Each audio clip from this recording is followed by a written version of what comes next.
On average, the American family throws out $1,600 worth of food every year.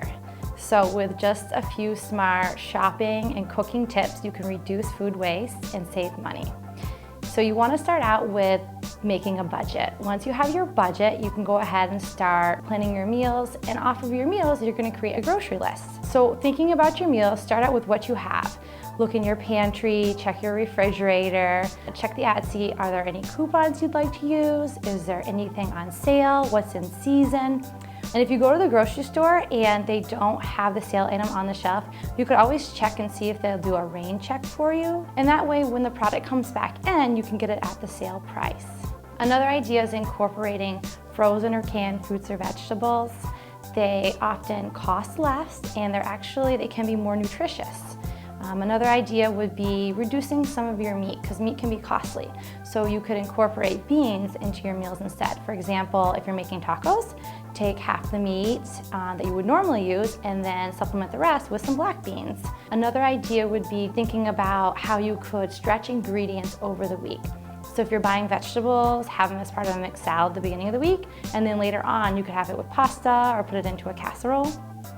Being flexible with your recipes, knowing that you can use foods that you have on hand or using your leftovers. All of these reduce the food waste, which saves you money. Another idea would be utilizing your freezer. Make your freezer your friend. Say you purchase some bread and you can't use it all before it goes bad, put it in the freezer, it'll last 6 months. Another idea is having a really well-stocked pantry. When you're thinking about stocking your pantry, you want to make sure you're incorporating bulk items because you can get those for a better price, and also picking up non-perishable items while they're on sale. Another great idea is when you're at the grocery store is comparing prices. So you'll see two prices on the label. You're gonna see how much the food item costs, and then you're also gonna see the unit price. And the unit price is a great way of comparing similar items that are in different size packages or different brands. So you can get an idea of which one's gonna give you the better price overall for how much you're actually purchasing of the product. Another idea when you're at the grocery store is shopping around the perimeter of the store. Perimeter store is gonna have more of your whole foods.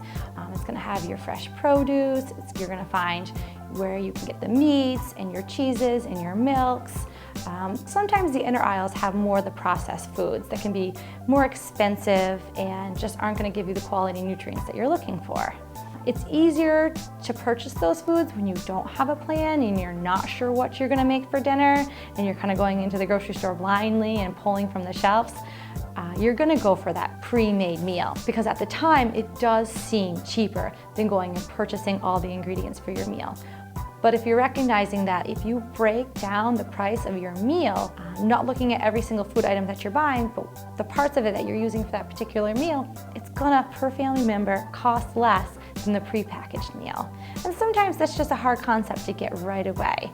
And we do know planning ahead can be time consuming, so schedule yourself a little time, maybe 20 minutes or so, to figure out what you have in your pantry, figure out what's on sale, what's in season, make your grocery shopping list, and you're gonna be all set.